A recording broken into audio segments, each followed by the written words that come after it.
انا عندي نص كيلو فول مدشوش بجيباه من عند العطار، نقيته من اي شوائب فيه وغسلته غسله كويسه قوي بالليل. الكلام ده كان بالليل، هسيبه لغايه الصبح يعني تقريبا 12 ساعه. بعد كده رحت شطفته كبيت الميه اللي فيه وشطفته كويس، وهبتدي بقى ايه اعمل الطعميه او الفلافل بتاعتنا. عندي هنا كزبره، لو بتحبي الشبت حطي، انا بحب الكزبره بس، لو عندك كرات بلدي حطي بيبقى جميل برضه. فانا هنا بعملها بالكزبره بس، حطيت حزمه كزبره كبيره وحطيت بصلايه متوسطه وحطيت حوالي 10 فصوص توم وقرن فلفل اخضر. حابه تحطيه حطيه، مش حابه خلاص. هو الاساسي الخضره، شبت وكزبره مثلا او كزبره بس او بقدونس، الخضره اللي انت بتحبيها، والبصل والثوم، ده الاساس بتاعي. عايزه تضيفي اي كرات ماشي، بصل اخضر ماشي، اللي تحبي تضيفيه اي اضافات عايزه تضيفيها تمام، مش هتقول لا.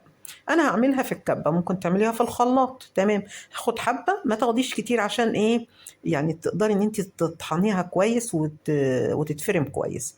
خدت حبه بعد ما قلبته كويس مع بعضيه، خدت حبه منه وحطيت عليه حوالي نص كوبايه من الميه وابتدي اضربه. هنحط الميه بحيث ان هي ما تكونش كتيره قوي فتبقى الطعميه كده خفيفه قوي، وما تكونش تقيله عشان ما تتعبش الكبه بتاعتي. فبخلي كميه الميه تبقى مناسبه لكميه الفول اللي انا حطيته. وبعد كده بفتح كده في نص عمليه الضرب، بفتح وبعدين ايه اقلب الطعميه، وبعدين ايه اكمل ضرب تاني عشان تبقى كلها زي بعضيها، لان هي بتبقى من تحت مفرومه كويس ومن فوق لا لا، فبتقلبيها تقليبه كده وبعد كده تكملي ايه فرم. باجي اطلعها لو لقيتها خفيفه هحطها في مصفى عيونها ضيقه، والميه اللي هتنزل منها اخدها واستخدمها في المره الجايه وانا بحط الفول، احط فيها حبه الميه. انا هنا لقيت لا، هي مش محتاجه ان هي تتصفى ولا حاجه، قوامها كان كويس، مش خفيف ومش تقيل. فهاخدها وبعدين ايه اكمل بقيه كميه الطعميه بنفس الطريقه. فين بقى اللايك؟ فين اللايك يا حلوين؟ نضغط على اللايك وشيري الفيديو، لو عايزه تحفظيه عندك شيري. كده انا ايه خلصت حوالي تلت الكمية. هعمل ايه الكمية الباقية. نص كيلو طلع لي حوالي 5 اكياس، 5 اكياس يعني 5 مرات فطار. 4 اكياس هشيلهم، وادي ايه الكيس الخامس بحوالي اقل من 25 جنيه، نص كيلو. تخيلي بقى يعني اليوم ب5 جنيه فطار طعمية يفطر أسرة 4 أفراد. حطيت بقى هنا انا هتبل اللي انا هستخدمه بس، عشان لو تبلتيها وشلتيها بتسود. حطيت لها ايه، حطيت ملح، حطيت كمون، حطيت كزبره، حطيت قرفه، سنه قرفه قليله خالص.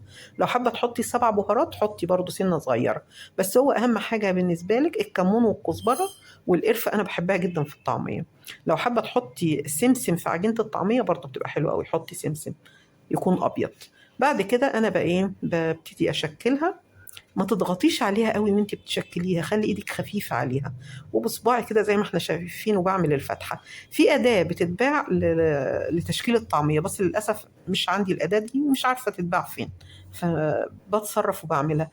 الفتحه اللي انت بتعمليها في النص دي طبعا بتساعد على سوى الطعميه اكتر والهشاشه اكتر. وجبت كده حبه سمسم ابيض وحطيتها في جنب واحد، حابه تحطي على الطعميه كلها تمام، بس انا حسيت ان دي بتدي شكل ايه شكل حلو، يعني ان انا احط في الجنب بس بالمعلقه كده، وبحط واضغط عليها ضغطه خفيفه بالمعلقه عشان اثبت السمسم. بتقليها ازاي؟ بنقليها في زيت غزير والحراره ما تكونش عاليه قوي، عشان برضو اديها فرصه ان هي تستوي كويس، ما تحمرش بسرعه وتبقى نيه من جوه. زي ما احنا شايفين متهيألي التشكيل سهل جدا، هو شياكه وفي نفس الوقت سهل. أتمنى إن هو يعجبك الفيديو بتاع النهاردة، وأشوفكم إن شاء الله في فيديو جديد من الأكلات الاقتصادية بتاعتنا.